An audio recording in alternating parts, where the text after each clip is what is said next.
Rain slammed into my face as I pulled Mark from the burning wreck. My palms were raw from gripping metal.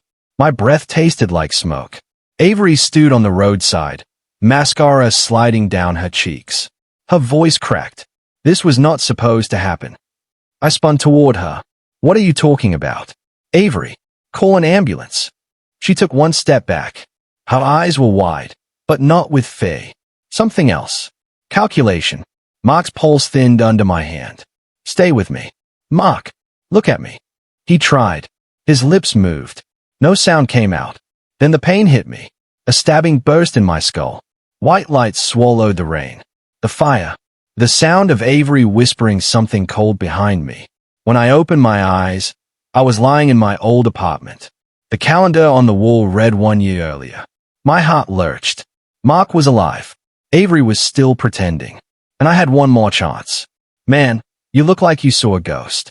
Mark laughed as he popped the tab on a soda. You sure you're good? I studied him. The warmth in his eyes. The trust. It hurt more now. I am fine. Just tired. Avery entered the kitchen in a slim black dress. Her gaze brushed over me with a strange precision, like she was measuring a threat. You came early. That is new, she said. My chest tightened. In the old timeline, she used that tone right before she ruined Mark's life. I wanted to see him, I said. It has been a while. Mark grinned. Avery wants me to check out a business opportunity tonight. Big deal. Jackson is meeting us. My stomach dropped. The same deal that bankrupted him before. What kind of deal? I asked. Avery cut in quickly. A simple investment. It will help him grow.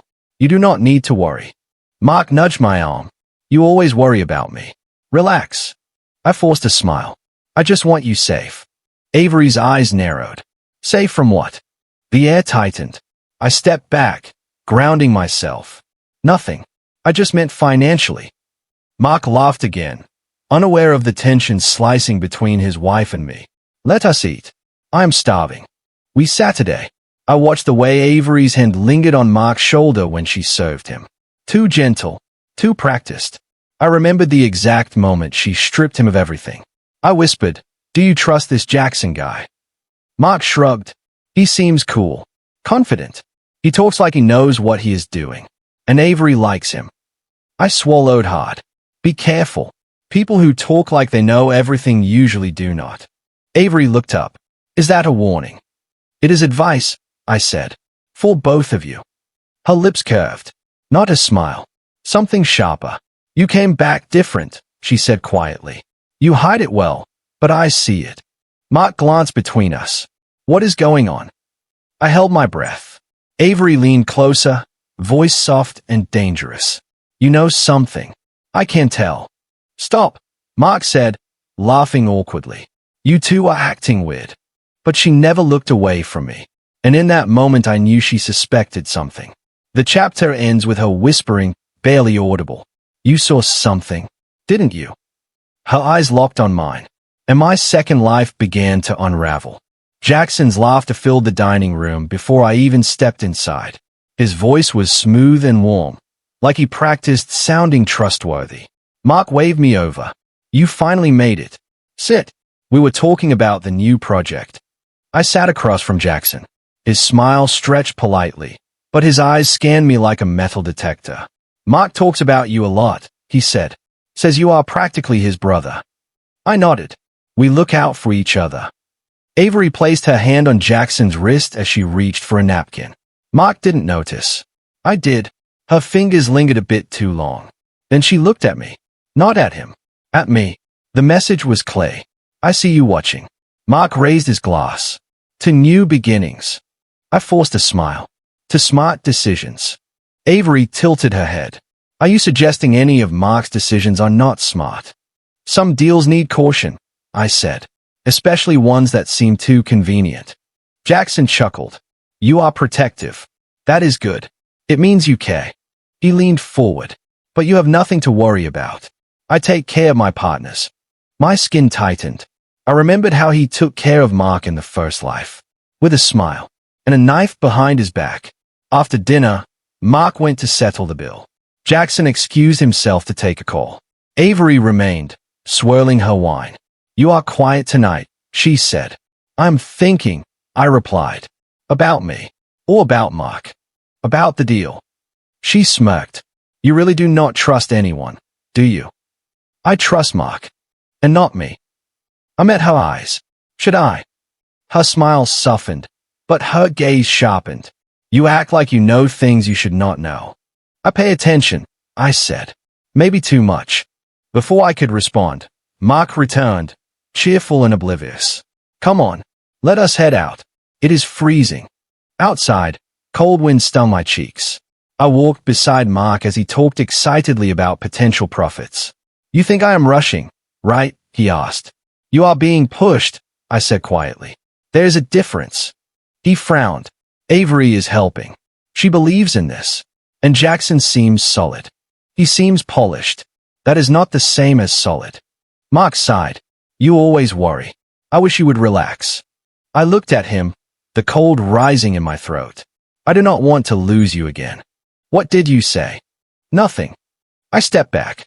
Just be careful. He clapped my shoulder. You need to trust that I can handle my life. I'm not a kid. Inside the restaurant's glass wall, Avery watched us. She was not smiling. Later that night, I slipped into my apartment with a folder under my arm. Old timeline documents, contracts, records. I spread them across my table. If I could intercept the earliest moves, I could cut the whole scheme off before it began. A soft knock hit my door. I opened it. Empty hallway. Then a voice whispered behind me. You really are different. I turned. Avery stood on my balcony, framed by city lights, her dress whipping in the wind. She stepped closer. What happened to you? Her tone tightened the air between us. Not curious. Predatory. And I felt the first crack in my new reality widen. The contract lay open on Mark's desk when I walked in. The pages fluttered under the draft from the window, and every line felt like a countdown to his ruin. Mark looked up. You again. Are you checking on me or checking on her? I'm checking on you, I said. That contract is dangerous.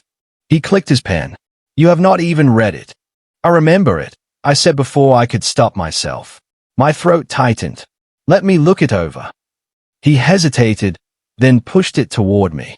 I scanned the clauses. Hidden penalties. Inflated projections. A trap wearing suit. This is wrong, I said. These numbers do not add up. Mark leaned back.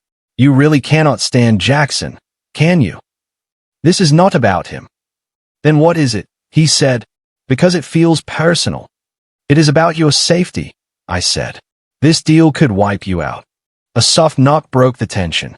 Avery stepped inside, eyes drifting to the contract. You started without me, she said. I wanted us to sign together. Mark softened immediately. I am close. I stood. He should not sign at all. Avery touched her chest. Why do you always assume the worst of me? I'm not talking about you. I am talking about the deal. She stepped beside Mark, her hand resting on his shoulder. He is trying to help. I know that. But sometimes help feels like control. Mark looked between us. Maybe he thinks I cannot make my own decisions. That is not what I said, I replied. Avery's voice quivered just enough. It feels like what you meant. Mark closed the contract. I need space. Both of you. I'm not a project you two can fight over. My chest burned. Mark, please. Look at this one more time. No, he said. Stop overstepping. Avery watched me with a calm, cold satisfaction. I think you should go, she said softly. We need to discuss this alone. That evening, when the house lights dimmed, I returned. I knew the window latch never closed properly. I slipped inside quietly and approached the desk. I swapped one page with a version I had rewritten earlier, one with safer terms. Not perfect, but enough to make him hesitate. Enough to buy time. As I tucked the document back into place, voices drifted from the hallway. Avery, low and sharp. He is still unsure. He keeps asking questions. A man replied, Jackson, then make him sign tonight. I am not waiting. Avery's tone chilled me. If he does not sign, we move to Plan B. My pulse hammered in my ears. Plan B. The first lie flashed behind my eyes. The crash. The fire. The ruined look in Mark's eyes before everything ended. Avery stepped closer to the doorway, her heels tapping lightly. He is stubborn today. I think someone is filling his head. Jackson scoffed. Deal with it. I will handle the rest. I leaned deeper into the shadows behind a tall cabinet, barely breathing. The hallway lights spilled across the floor. Avery ended the call. Silence filled the house. Then she spoke again, voice steady and cold. Come out. My spine froze. She turned her head toward my hiding spot. Her eyes locked directly onto mine. And she smiled. I was still shaking from my argument with Avery when I felt someone watching me. The conference hall lights hummed. My palms were sweaty. Then a woman stepped into my path, blocking the exit. Her eyes were sharp like she had already read every thought in my head. She said, You know something, don't you? I froze. About what? About Mark. About the deal he almost signed. And about her.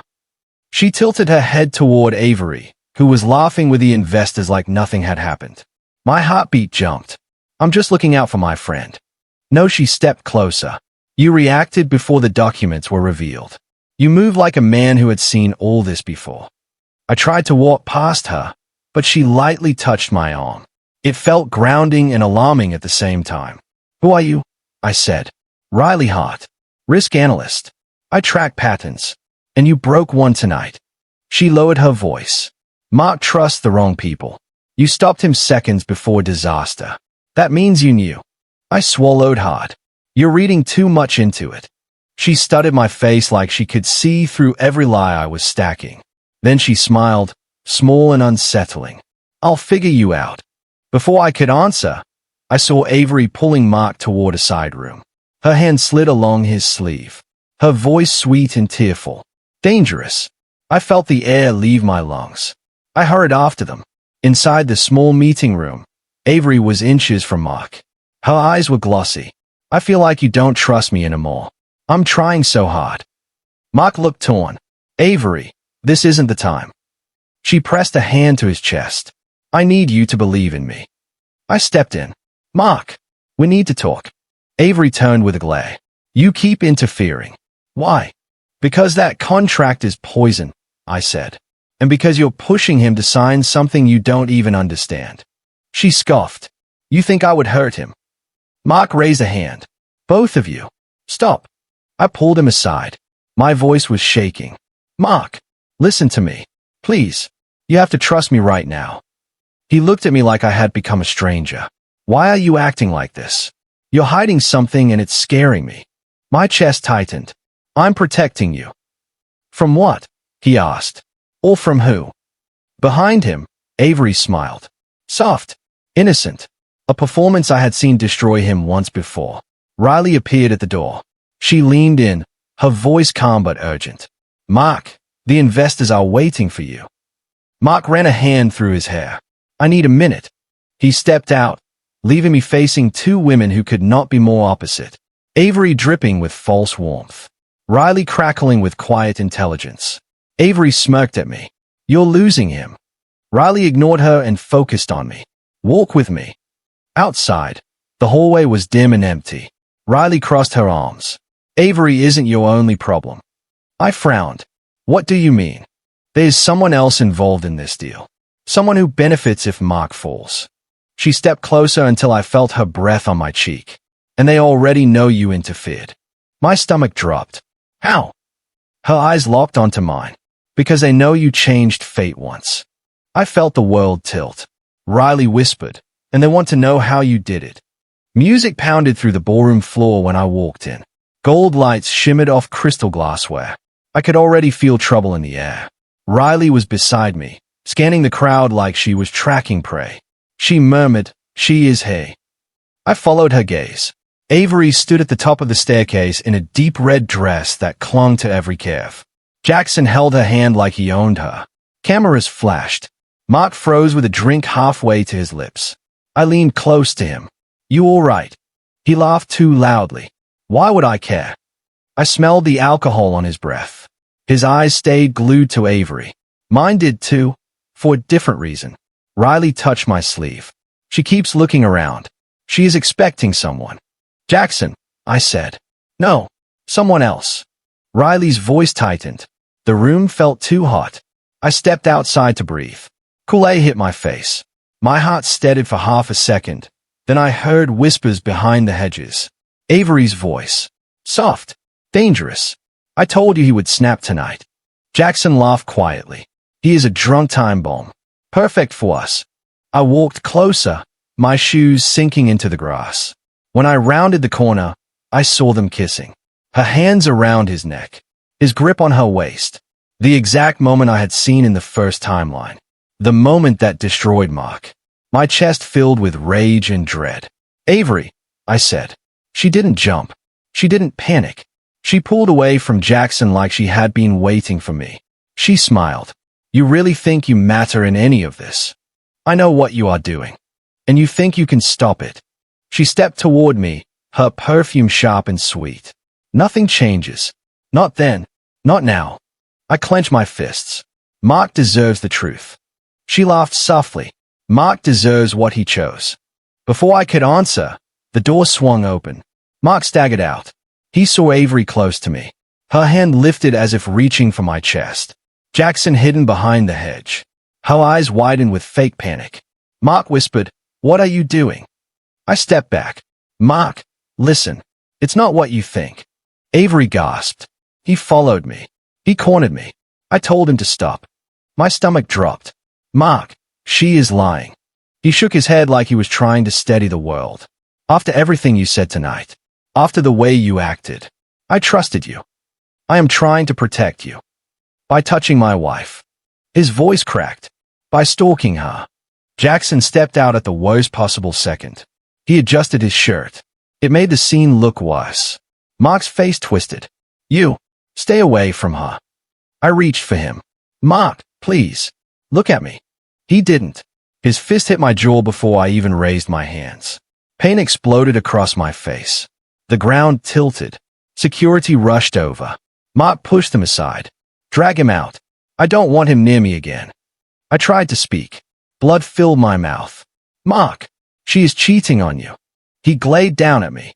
"Stay away from my wife." Security grabbed my arms and pulled me across the lawn as the party lights blurred and dimmed. My vision swayed. My heart felt heavier than the pain. The last thing I saw was Riley running toward us. The last thing I heard was Mark shouting for them to throw me out.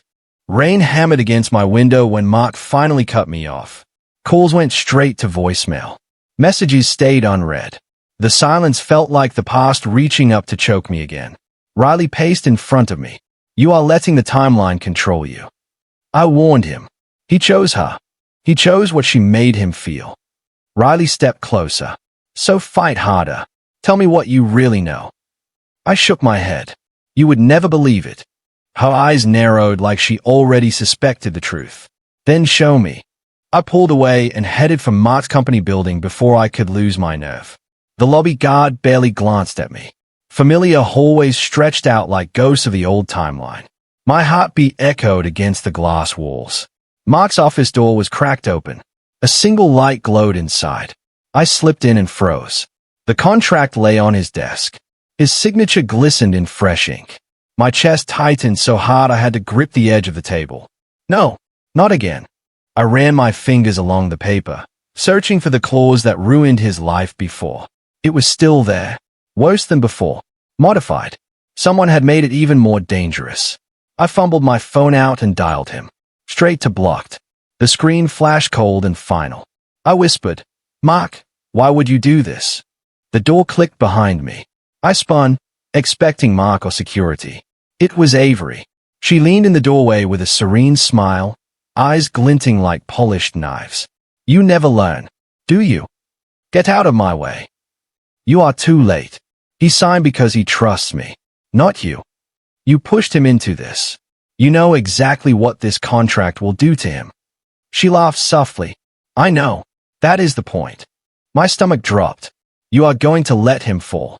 "Fall. Break. Depends on the angle." She slid a hand into her clutch and lifted her phone. "Jackson, it is done." He signed. "Start phase 2. The words hit me like a punch. I stepped toward her. "If you hurt him, I will expose everything."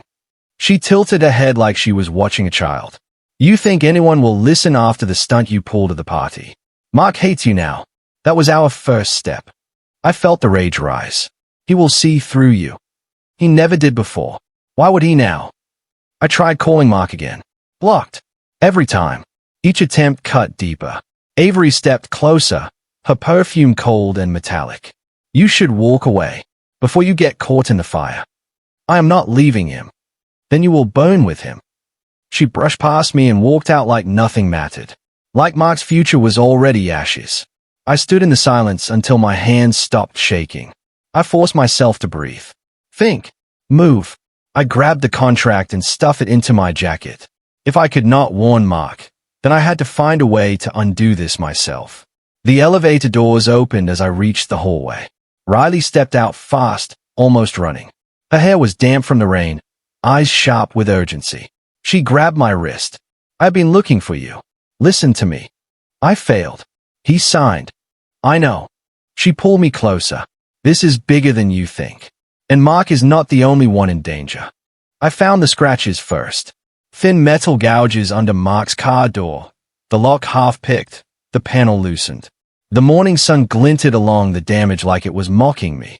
My pulse spiked. It was the same pattern from the first timeline. The same day it all began to fall apart. I dialed him with shaking hands. Mark, someone touched your car. Do not drive it. He answered with a sigh thick with irritation. Are you starting again? I'm telling you the truth. You are trying to scare Avery. She cried all night because of you. I felt the words hit like cold water. Check the lock. Please. I am done hearing your theories. He hung up. I slammed the phone against my thigh and forced a breath. Then I called Riley. Where are you? She asked. At the garage. Someone wants to repeat the same accident. I am coming. She arrived fast, her hair tied back, eyes sharp. She crouched by the door panel and ran her fingers along the metal. This is deliberate. Clean technique. Someone wanted him dead or scared into staying in line. Jackson, I said. Or whoever pays him. She stood. We need proof. We searched the area, but whoever did it left nothing behind. Still, the dread crawled under my skin. I knew what was coming if we did nothing. That afternoon we waited outside Jackson's office. When he stepped out, I grabbed his arm and dragged him into the stairwell. He smirked like he had been expecting me. You kept busy, he said. Leave Mark alone. The contract is already signed. You got what you wanted. You think this is about the deal. It is always about the deal. He laughed quietly. The deal was only step one. Step two is final. Riley stiffened beside me. Final means what? Jackson turned to her. You should tell your friend to stay out of things he does not understand. I shoved him back. You touched his car. He adjusted his suit. Careful. People might think you have an obsession. Say it, I said. Say what you are planning. He leaned in, his breath cool against my face. Ask Avery. She always had the colder heart. Riley grabbed his wrist.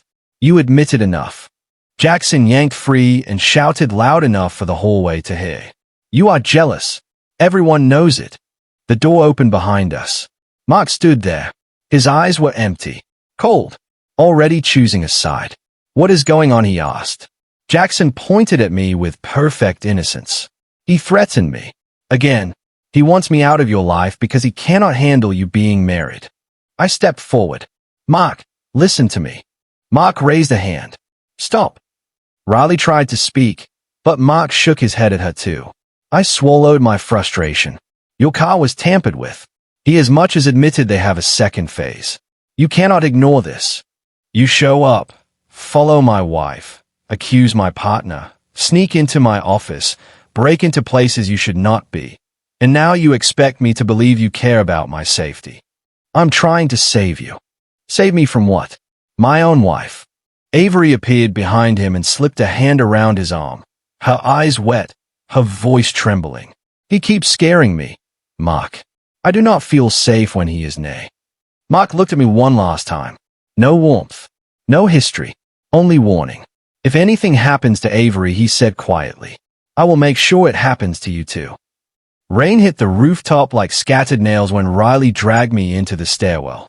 Her grip was tight, almost shaking. I had never seen her like this. Sit, she said. I am fine. You are not fine. And you need to hear something before everything collapses. Her voice cut through the cold air. I leaned against the railing, trying to steady my breath. What is going on? I asked. She hesitated, then pulled a small envelope from inside her jacket. Before you say anything, know this. I'm not here by accident. What does that mean? I'm Mark's half-sister. The words landed like a hit to the chest. What? Our father destroyed both our families. Mine first. Mark never knew I existed because the man who raised him hid everything. I spent years tracking him, making sure he stayed safe from a distance. I stared at her, trying to connect every missing piece. In the first timeline, you never came near him. Her expression darkened. Because Avery and Jackson removed me. Quietly. That is why I approached you this time. You changed the path. I saw it. My throat tightened.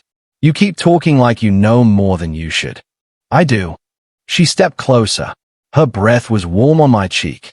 Avery knows you came back. My stomach dropped. That is impossible. Riley reached into her pocket and placed a stack of printed photos in my hands.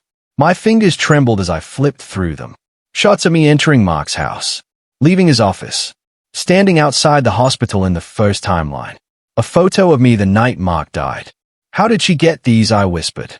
They are from encrypted archives tied to her private network. Files labeled with one word. Variable. Riley pointed at the corner of each page. She has been tracking anomalies in your behavior since the night you woke up in this timeline. Cold sweat slid down my back. She cannot know about the rebirth. She knows something changed, Riley said. She has been studying you since the moment you acted differently around her, comparing your old patterns to your new ones.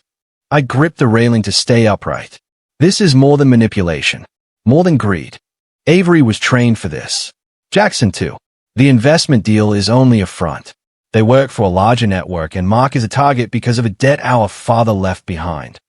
My breath hitched. Then I am in the way. You are more than in the way. She stepped closer, lowering her voice. You disrupted their timeline. They expected Mark to fall in a clean pattern. You changed it. They want control back. And you think they will kill me for that. She looked at me with an expression that was part fear and part warning. They did once. My pulse hammered so hard I felt it in my teeth. So what do we do? She placed a hand on my wrist. Her touch was steady, grounding. I protect Mark. You protect yourself. And neither of us can trust anyone else. Thunder cracked overhead, shaking the narrow stairwell. Riley lifted her eyes to mine. She wants you gone. Permanently. Rain slammed against the windshield as I swerved into Mark's path. His headlights flashed across my face when he braked hard. Metal groaned. My heart hammered. He stepped out of the car, soaked and furious. What are you doing? Move your car. Are you trying to get yourself killed? I'm trying to save you. My voice cracked. Please, do not drive forward. He ran a hand through his wet hair. I am done with your games. You keep appearing. You keep warning me. And you never explain anything. I will explain everything right now. My breath shook. But you have to listen. He crossed his arms. You have 30 seconds. I died, I said. The words tore out of me. I died in another life. And you died with me. He blinked. What? I woke up months earlier. Back at the point before everything fell apart. I remembered your death. I remembered Avery behind it. I've been trying to stop it from happening again. He laughed once, sharp and disbelieving. You expect me to believe rebirth. I expect you to believe I am terrified of losing you again. Wind surged between us. His anger softened, but suspicion stayed. Even if I wanted to believe you, why would Avery be part of this? Because you were going to expose her.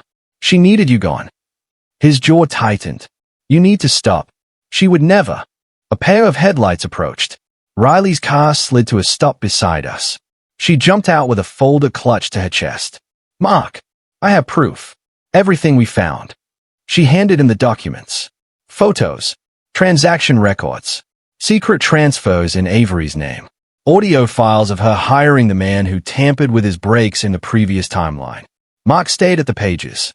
His breath shortened. This is fake. It has to be fake. It is not, Riley said. I traced them myself. She was monitoring you. She knew your schedule. She knew you would take this road tonight. Mark's voice thinned. She would never. A soft sob echoed behind us. Mark, please. Avery stepped into the headlights with trembling hands. She looked small, terrified. They are lying. They want to break us apart. I would never hurt you. Never.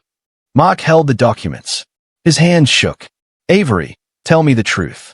She looked at me with burning hatred before glancing back at him. I loved you. I did everything for you. Then what are these? Mark lifted the folder. Her face hardened like stone. The fear vanished. You were supposed to sign the company transfer. You kept delaying. You were becoming a problem. Mark staggered back. Avery. My God. Her lips curled. You were always too trusting. Riley stepped forward, but Avery pulled a small weapon from her coat. The metallic click cut through the rain. Do not move. Her voice dropped into a cold whisper. You should have signed quietly. You should have died quietly. The barrel aligned with Mark's chest. The headlights framed all of us in white light. My pulse roared in my ears. I took a single breath. The night that killed him was here again, and this time I had 1 second to change it. Rain-slicked asphalt reflected the flashing lights as Avery raised the weapon again. My body moved before my brain could catch up. I shoved Mark behind me, taking the first hit across my shoulder. Pain exploded and fire shot through my arm, but he stayed safe. Move! I yelled. Riley lunged at Avery, tackling her to the ground. The gun clattered across the wet street. Avery twisted, struggling, hissing at us.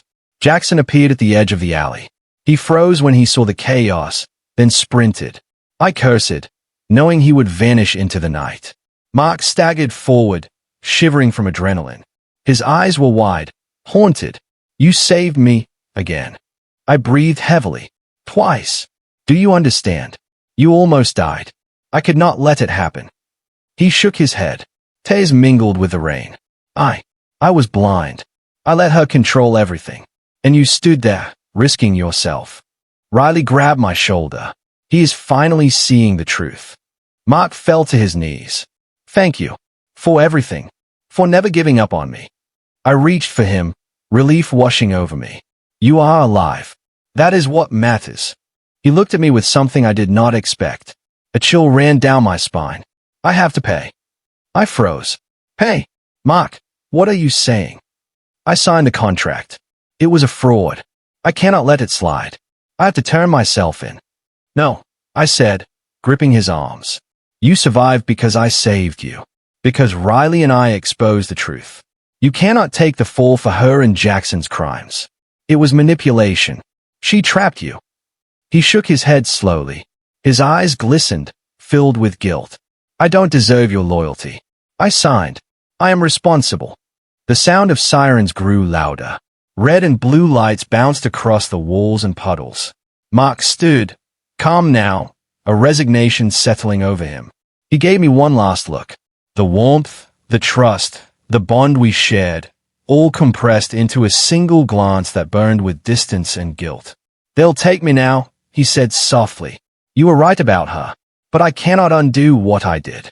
Riley grabbed my arm. We can fight them in court. They manipulated him. You know that. I cannot fight this for him, Mark said. It is mine to face. The police emerged from the vehicles.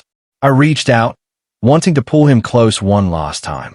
But the officers moved in. As they handcuffed him, his gaze locked onto mine. His lips parted, and the words cut deeper than the rain or the gun or the nights we survived together. I don't deserve your loyalty. And then he was gone. I stood in the rain, chest heaving, the city lights reflecting my disbelief. I had changed fate. Mark survived the fire, the betrayal, the crash, the deal.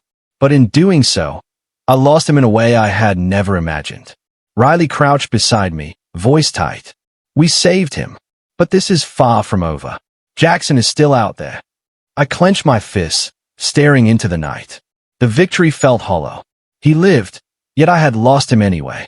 And somewhere in the shadows, I knew the next chapter had already begun.